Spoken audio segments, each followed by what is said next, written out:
You and I both have spent a large part of our careers criticizing government, which is illegal in a lot of places in the world.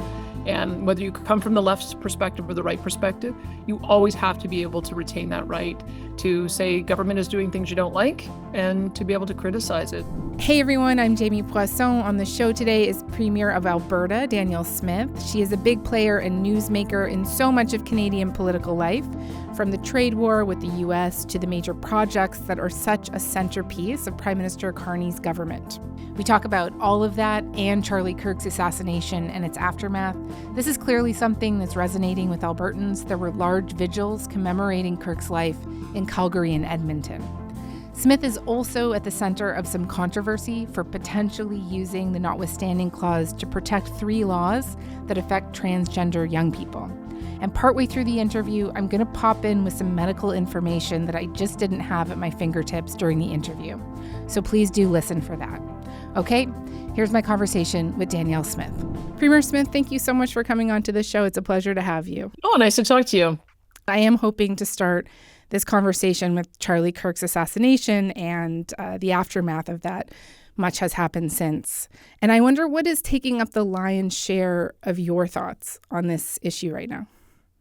Well, I was, maybe it's because I'm a little bit older. I really, when I was following some of the American commentators, I was really following Tucker Carlson and Ben Shapiro. And so I'm new to watching Charlie Kirk because my feed has just been flooded with video clips of him over the last week, and I'm very struck by the fact that he was doing exactly what you want to have happen on university campuses. University campuses are supposed to be a place where kids are exploring ideas. It's supposed to be a safe place where kids can explore challenging ideas, disagree with each other, and it's just such an appalling tragedy that while he is doing that and encouraging kids to look inward and be self-reflective, that an assassin decided to silence him. And that is, to me, the worst part of all of this, is that we have to have safe spaces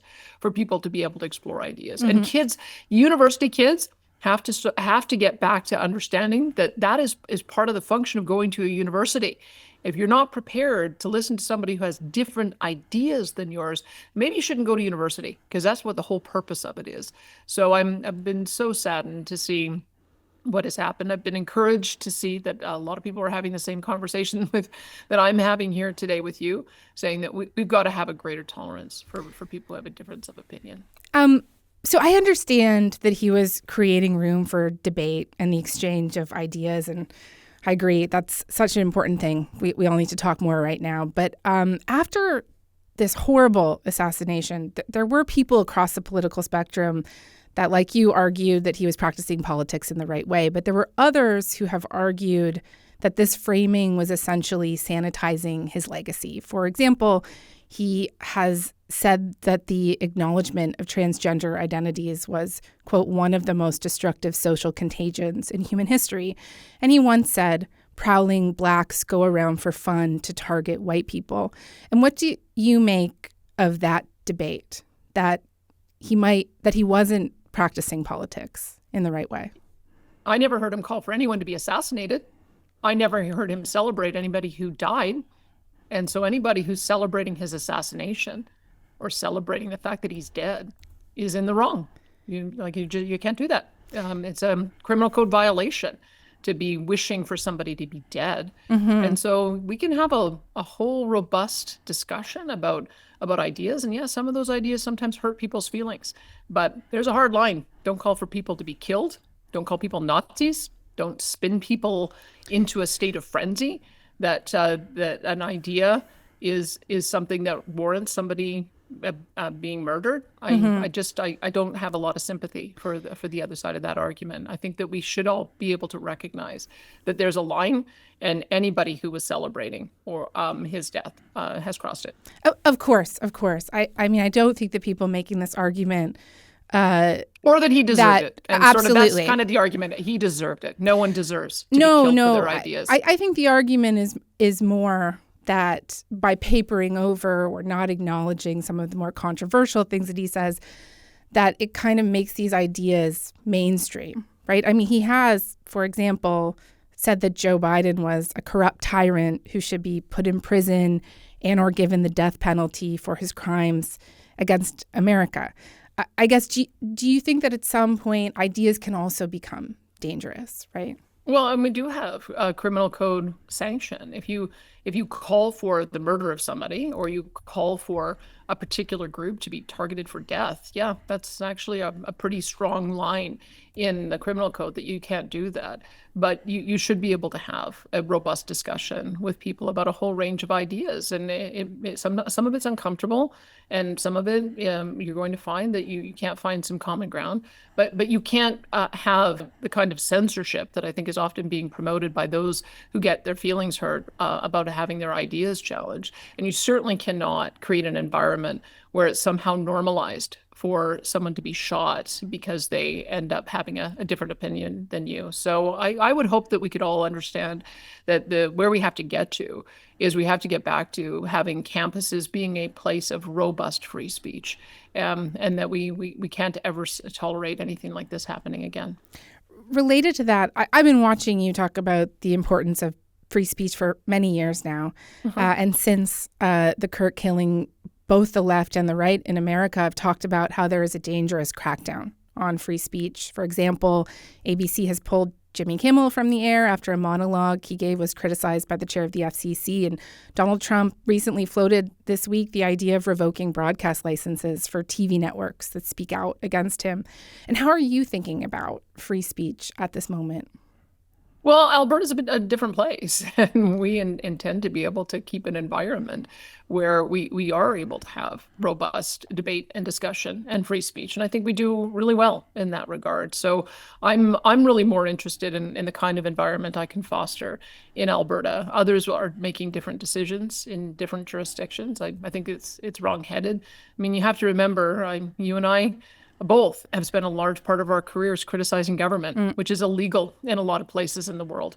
And whether you come from the left's perspective or the right perspective, you always have to be able to retain that right to say government is doing things you don't like and to be able to criticize it. So I get my fair share of criticism.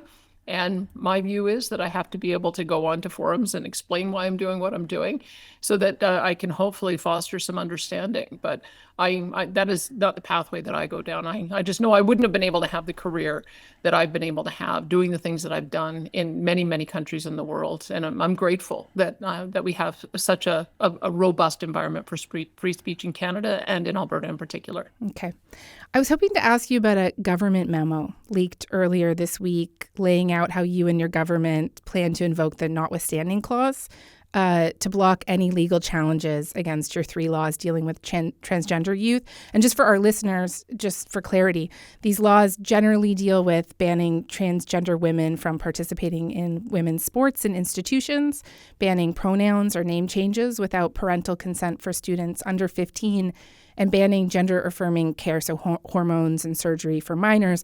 The older teens would need a series of permissions, right? And then opt-in sex education. And just why do you feel the need to use the withstanding clause here? Well, it's a leaked memo, which tells you that there's somebody within the administration that doesn't like the fact that we're having that conversation. And so they've leaked it to the press so that we can have the conversation in public before we've had it at cabinet or at caucus. And so we haven't had the decision. So you might not do it. Well, I will say we're having the discussion because we have to consider that an injunction was granted pending it going through all the different levels of litigation. And my preference is to go to court to litigate it because I think we can make a very strong case under Section 1 of the Charter, which is you can do things with reasonable limits. If you've got evidence base and you're able to argue from that basis that you're taking a reasonable measure, I believe that the courts will side with us. But we have to ask the question of how much harm comes to children who are sterilized over the next 3 or 4 or 5 years if we don't act. Because let's be frank about what it is. When you give puberty blockers to a child who's not gone through puberty, they don't become sexually mature, which means they can't have children. And we just happen to be of the view that those are decisions that are made when you're grown up. And so you can start making those decisions at 16, but you can't make those decisions by 10.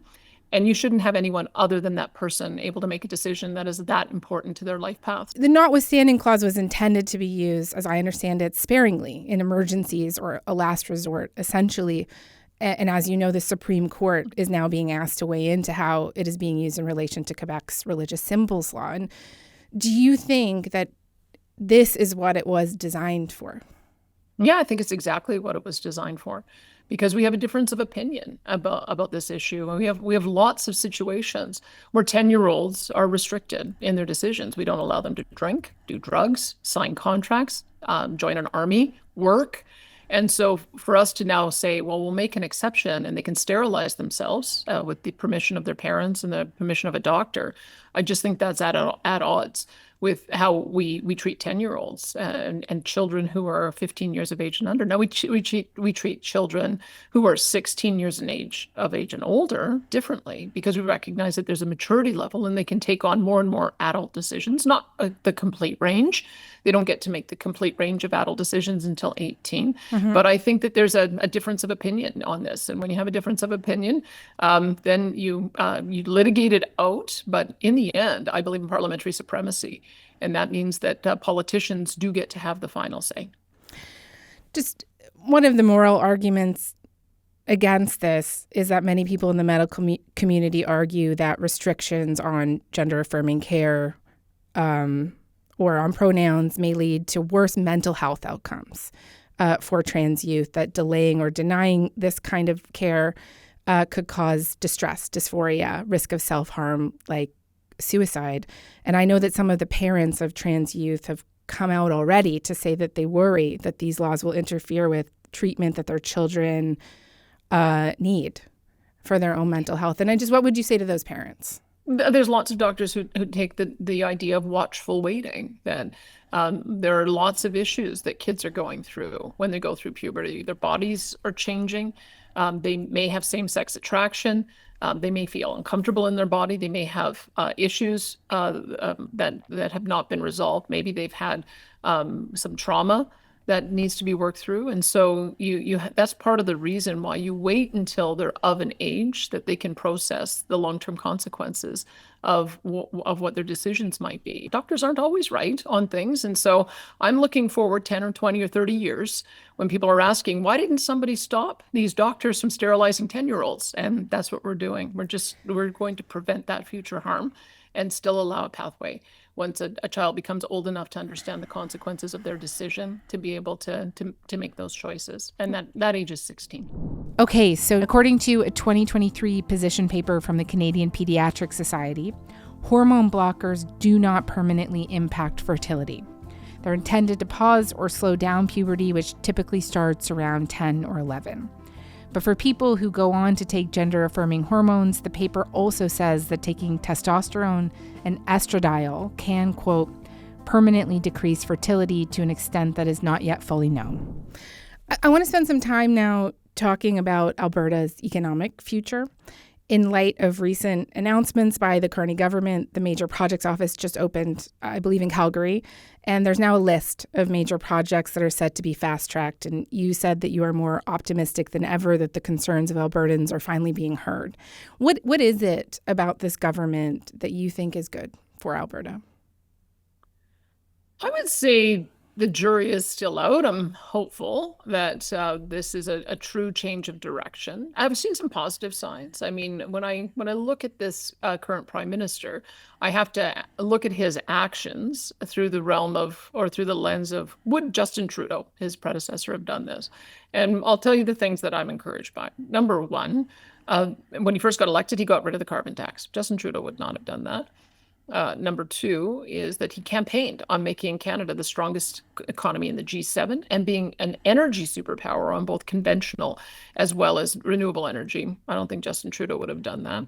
He did create a major projects pathway so that we can get major projects approved within 2 years. Again, that's a new policy. On that project list, you have 4 projects, which are resource development projects. So that's an affirmation that that's the direction he's going. And also he put the project office in Calgary and put Dawn Farrell at the helm of it, and she was the CEO, of course, of Trans Mountain Pipeline, which did get built to the coast. So let me add one more. He is also suspended for now, pending a further review, the net zero vehicles, which is one of the 9 bad laws that I think had to be reviewed. So I'm seeing some positive indication that he's moving in the right direction. That being said, we don't have a bitumen pipeline to the BC coast, a new one, because I think we do need another million barrel per day pipeline. We haven't seen a repeal of the worst laws, the emissions cap, the greenwashing bill, and the net zero power regs, which are absolutely, and the tanker ban, which are absolutely essential to be able to do some meaningful development of our energy sector in Alberta. We're having good conversations, and so I think he certainly understands the perspective that we have on that.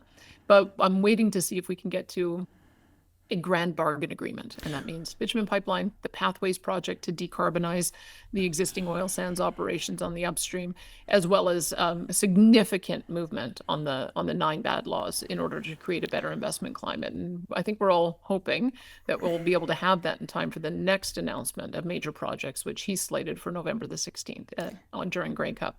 But let's talk about the Pathway Alliance then. So this is a project that has made the second list, which according to the federal government needs more work before approval. And you've been a big proponent of it. So have many in the oil and gas industry. Prime Minister Carney has said that a carbon capture project like this project would be a, quote, necessary condition to unlocking a potential pipeline project, which I also want to talk to you about. But there are a lot of questions about how effective this technology is, right? Industry often claims that it can capture 95% of the carbon dioxide, but according to the Institute for Energy Economics and Financial Analysis, projects have failed to achieve those targets in practice. There are also concerns that it won't be profitable. And given that the carbon credit market is so soft right now, why are you such a big fan of it? Well, it certainly isn't profitable. I mean, nobody would do a $10 to $20 billion project like this because there's no income to be generated from it. It is all cost. And that's why I would reverse it and say that this Pathways project is contingent upon getting a new source of revenue from a new bitumen pipeline. So you can put $10 to $20 billion in cost if you're looking at potentially a pipeline that will generate $20 billion a year in revenues for the next 20 or 30 or 40 or 50 years. So that's why I think those two things have to be together. So I feel like it's the Pathways project, it's the Pathways group of companies that have been proposing this for many years prior to me even becoming premier. So they seem to be quite committed to looking at a technology solution that will get them to carbon neutral by 2050. And so I think that they've done the calculation that that's the way for them to be able to secure new markets. And as long as we can get both of those things together, I think people should be optimistic about a technological solution. Let's talk about a pipeline itself. None of the major pipeline companies have said that they want to develop a new big oil pipeline in Western Canada at the moment. The chief executive currently at Trans Mountain, Mark Mackey, says that we currently have plenty of pipeline space to get Canadian crude oil to market until at least 2030 without the need for a whole new pipeline to be built from scratch. And just, I know you did some of it before, but if you could tell me what you think the business case is for a new pipeline. Well, I can tell you that I've watched the OPEC analysts for some time talking about what the future looks like by 2050. And their conservative estimate is that we're going to grow from a need of 104 million barrels a day to 121 million barrels a day.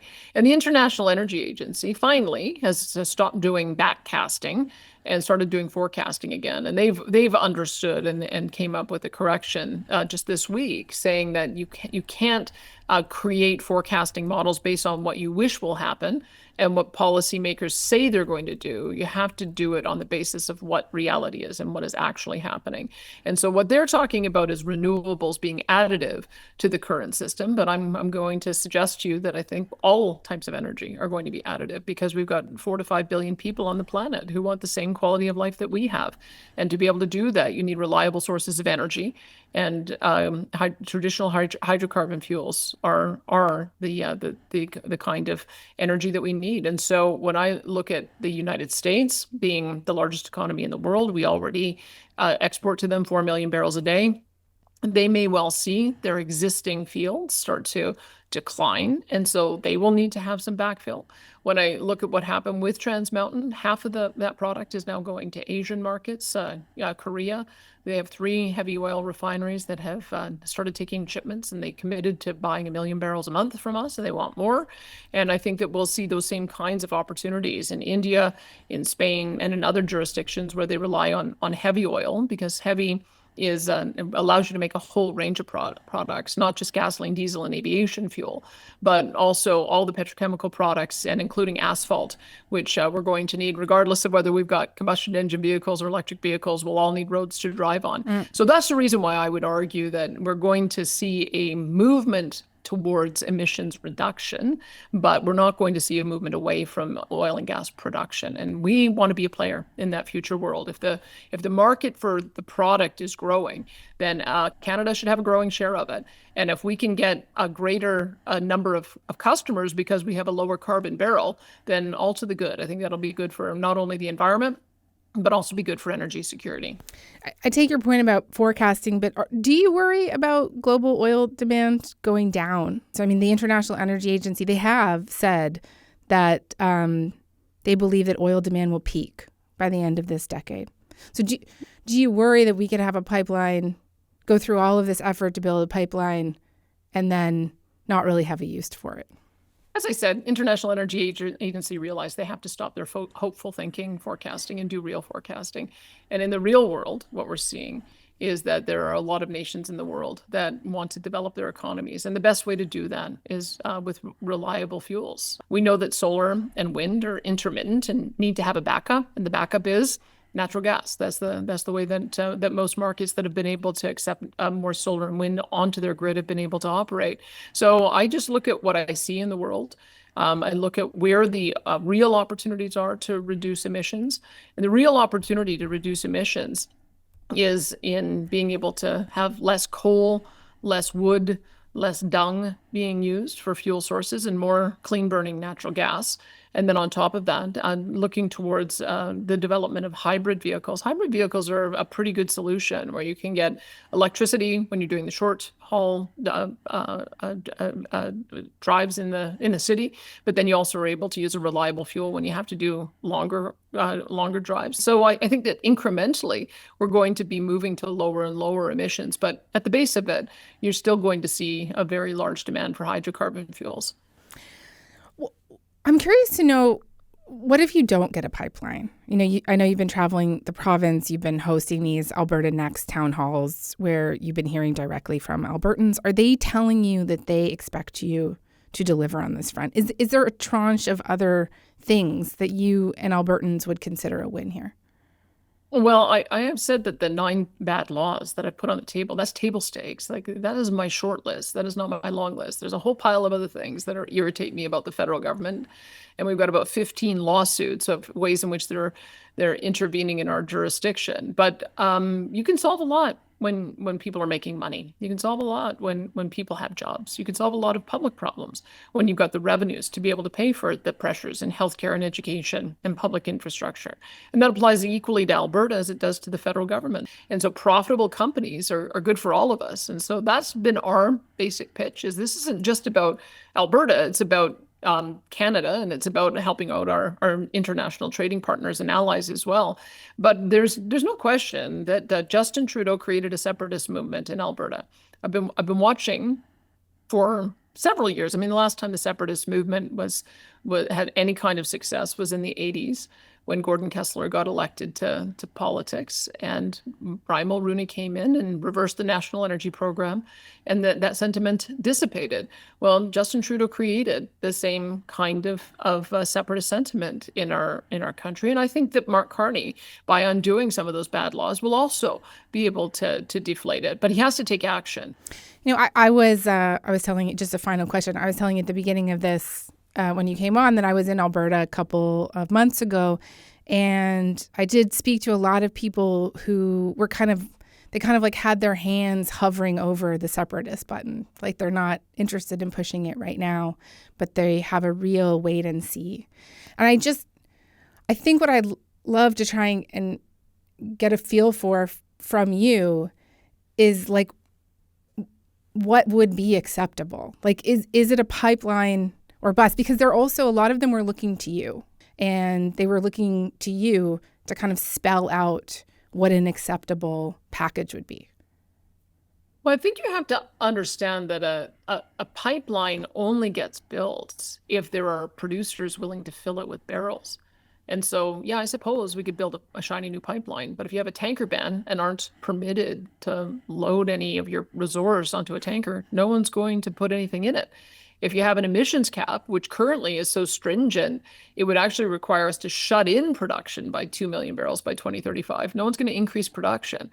So a pipeline is a mechanism to be able to get more barrels produced. That's why they're connected, is that you've got to change the investment climate if you're going to bring that investor confidence back. So I would say that we have to think of it this way.